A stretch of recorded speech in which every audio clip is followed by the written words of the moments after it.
Hello students, नव वर्ष की आप सभी को बहुत सारी शुभकामनाएं। आप सभी खूब अच्छे से पढ़ाई करें और अपने जीवन में प्रगति करें, स्वस्थ रहें और सुखी रहें, यही मंगल कामना करती हूँ। हम मांग की लोच के बारे में पढ़ाई कर रहे थे, इलास्टिसिटी ऑफ डिमांड, और हमने meaning of elasticity of demand, types of elasticity of demand and categories of elasticity of demand के बारे में पढ़ लिया है। मांग की लोच के प्रकार और मांग की लोच की श्रेणियां, कैटेगरीज क्या हैं, इन सब के बारे में जाना। मांग की लोच का जो कॉन्सेप्ट है, मांग की लोच की जो विचारधारा है, इसका न केवल सैद्धांतिक महत्व है, थ्योरेटिकल इम्पोर्टेंस तो है ही इसकी, इसके अलावा इसका प्रैक्टिकल इम्पोर्टेंस भी बहुत है।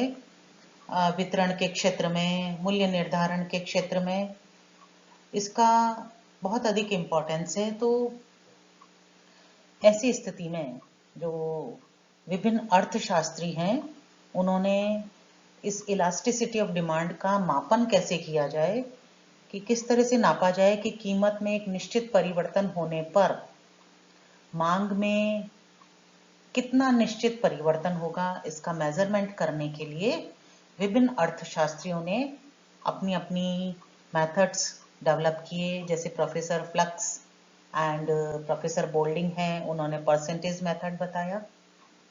इसी तरह से मिसेस जॉन रॉबिन्सन हैं, उन्होंने प्रोपोर्शनेट मेथड बताया।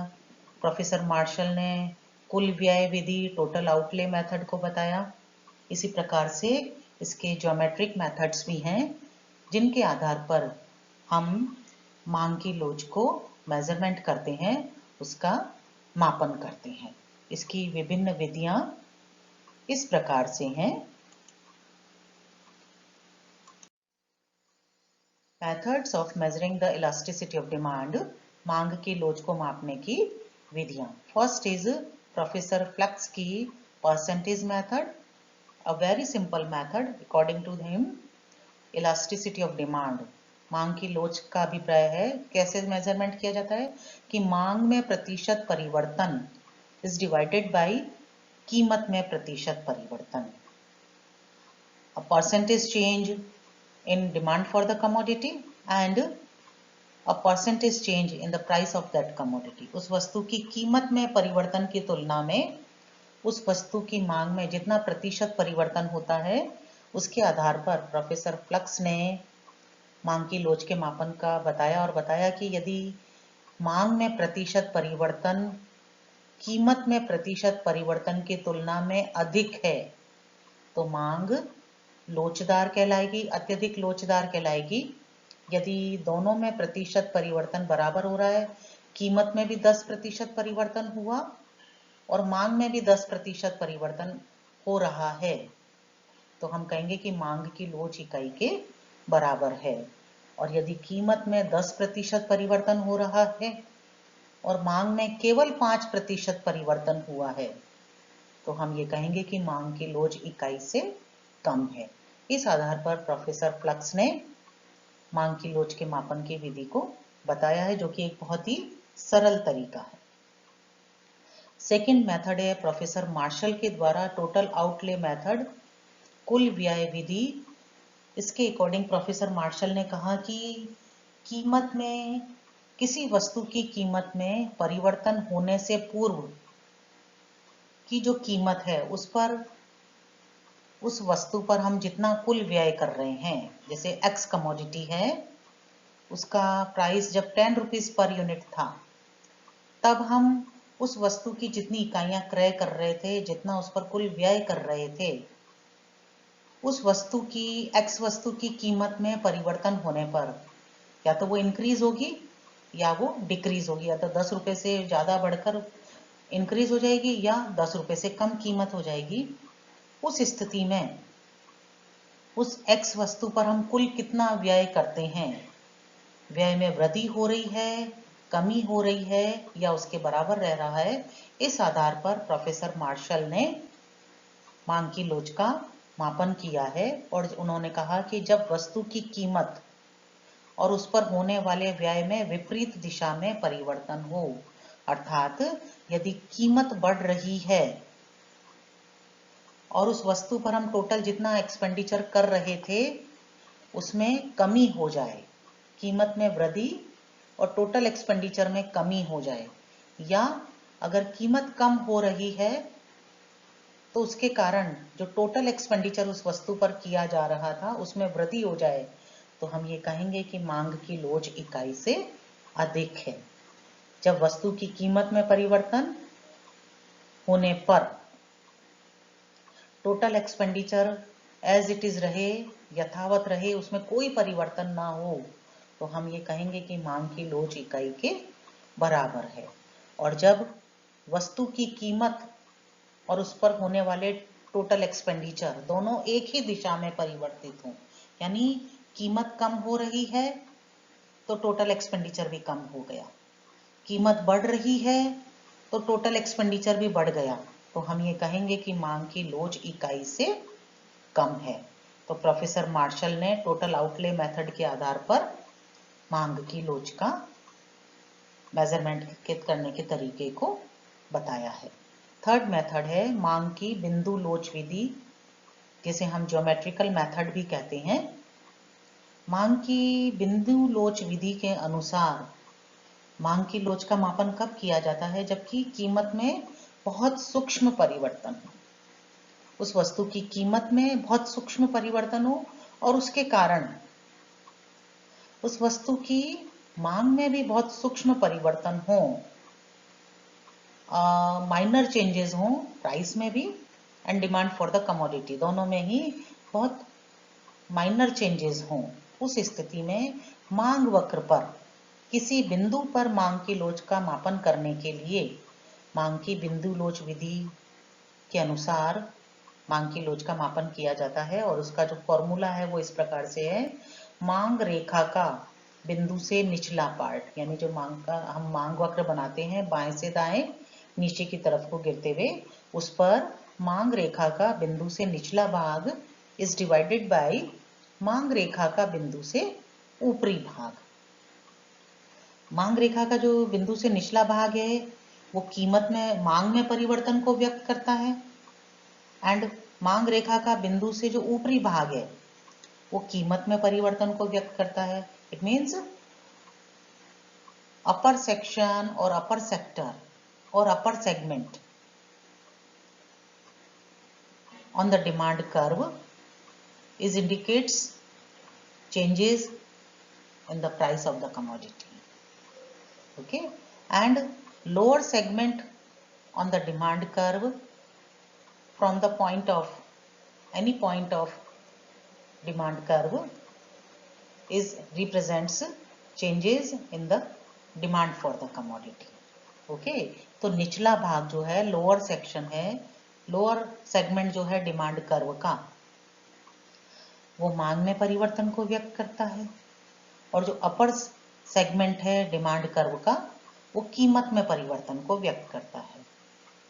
तो इन ऑल कीमत में परिवर्तन की तुलना में मांग में यदि परिवर्तन ज्यादा है तो मांग की लोच इकाई से अधिक होगी।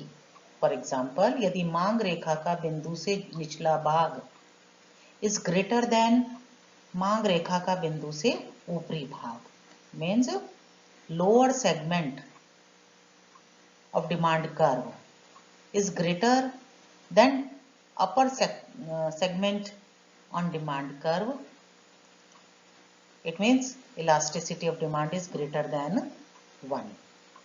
If lower section और upper section both are equal to each other, यदि ये दोनों बराबर हैं तो मांग की लोच इकाई के बराबर होगी। और यदि मांग रेखा का बिंदु से जो निचला भाग है लोअर सेगमेंट है डिमांड कर्व का, इट इज लेस देन मांग रेखा का बिंदु से ऊपरी भाग, यानी अपर सेगमेंट से लोअर सेगमेंट इज कम, बहुत कम है, तो फिर हम ये कहेंगे कि मांग की लोच इकाई से कम है, क्योंकि जो ऊपरी सेगमेंट है वो कीमत में परिवर्तन को व्यक्त करता है और जो लोअर सेगमेंट है वो मांग में परिवर्तन को व्यक्त करता है। यदि मांग में परिवर्तन और कीमत में परिवर्तन दोनों बराबर हैं तो मांग की लोच इकाई के बराबर है। यदि मांग में परिवर्तन कीमत में परिवर्तन से ज्यादा है तो मांग की लोच इकाई से अधिक हो गई, और यदि मांग में परिवर्तन कीमत में परिवर्तन की तुलना में कम है तो मांग की लोच इकाई से कम कहलाएगी। तो ये 3 मेथड्स हैं।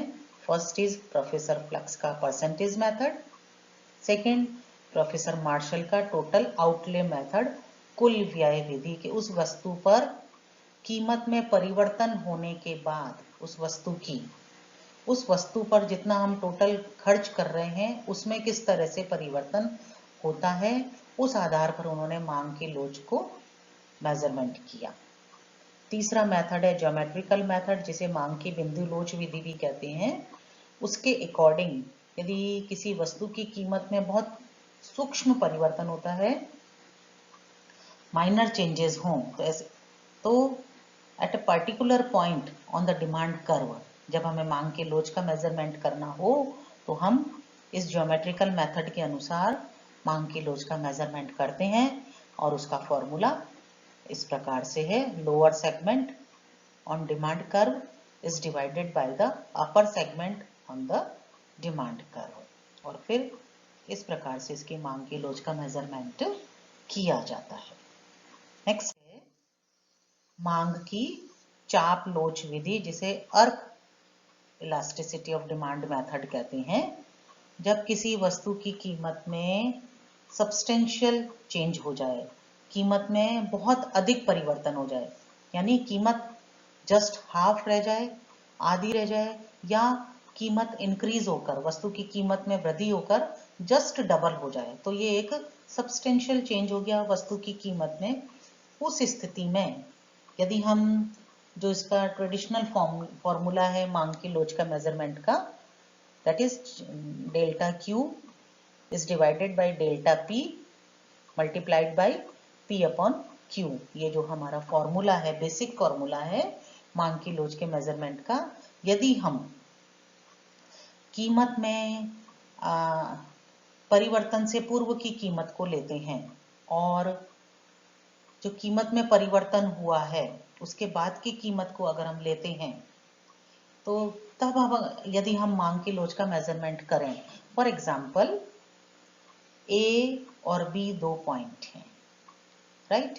यदि हम किसी वस्तु की कीमत में एक स्टेटस है ए और एक स्टेटस है बी, यानी कि ए जो स्टेटस है, ए जो पॉइंट है, उस समय में वस्तु की कीमत थी 10 रुपीज पर यूनिट, और बी जो पॉइंट है उस समय वस्तु की कीमत इंक्रीज होकर हो गई है ₹20 पर यूनिट। तो ये एक सब्सटेंशियल चेंज हो गया वस्तु की कीमत में, कि कीमत जस्ट डबल हो गई है। अब यदि हम ₹10 को बेसिक प्राइस माने और तब अगर हम मांग की लोच का कैलकुलेशन करते हैं तो हमारा जो इलास्टिसिटी ऑफ डिमांड का जो मेजरमेंट आएगा वो, और यदि हम वस्तु बी को हम बेसिक प्राइस माने, यानी 20 रुपए की कीमत थी और घटकर 10 रह गई है, अगर हम इस स्टेटस को माने तो मांग की लोच का जो क्वेश्चन आएगा वो अलग होगा, यानी ए पर अलग वैल्यूएशन आएगा और बी पर अलग मेजरमेंट आएगा। तो ऐसी स्थिति में इस ए और बी दोनों के बीच की स्थिति को लिया जाता है, बीच का मापन लिया जाता है, यानी कि एवरेज मेथड को यूज किया जाता है ए और बी के बीच में मांग की लोच का सही मूल्यांकन करने के लिए। और तब जब वस्तु की कीमत में बड़ा परिवर्तन हो, यानी सब्सटेंशियल चेंज हो, तो मांग वक्र पर दो बिंदुओं के बीच मांग की लोच का मापन इस विधि के अनुसार किया जाता है, और इसीलिए इसे एवरेज मेथड भी कहते हैं, औसत विधि भी कहते हैं। और तब मांग की लोच, चाप लोच का मापन कैसे किया जाएगा? मांग में परिवर्तन इज डिवाइडेड बाय प्रारंभिक मांग प्लस नई मांग। प्रारंभिक मांग मतलब Q1 plus Q2 and it is divided by कीमत में परिवर्तन delta P is divided by प्रारंभिक कीमत प्लस नई कीमत P1 प्लस P2 इस आधार पर, या अगर हम इसका और नेक्स्ट स्टेप इसका लें तो Q1 plus Q2 is divided by P1 plus P2 multiplied by P upon Q। यदि हम इस फॉर्मूले को अप्लाई करें तो हम मांग की लोच का सही मूल्यांकन कर पाएंगे उस स्थिति में जबकि वस्तु की कीमत और उसकी मांग के बीच में जो परिवर्तन हो रहे हैं वो बहुत बड़ा परिवर्तन हो। उस स्थिति में मांग की लोच का सही मूल्यांकन करने के लिए इस arc elasticity of demand method को यूज किया जाता है। So there are mainly 4 methods for measurement of elasticity of demand. First is percentage method by Flux or by Professor Bolding. Second, total outlay method by Professor Marshall. Third is geometrical method or point method. And fourth is Chap-Loach Vidhi, arc elasticity of demand method. There are 4 methods for measurement of elasticity of demand, and fifth one is very simple, and that is by Mrs. John Robinson, and it is proportionate method। आनुपातिक पद्धति की कीमत में आनुपातिक परिवर्तन की तुलना में मांग में कितना प्रोपोर्शनेट चेंज हुआ है। If proportionate change in demand is greater than proportionate change in price of that commodity, highly elastic demand. If both are equal, proportionate change in demand is equal to proportionate change in price of that commodity, then elasticity of demand will be elastic or unitary elastic. And if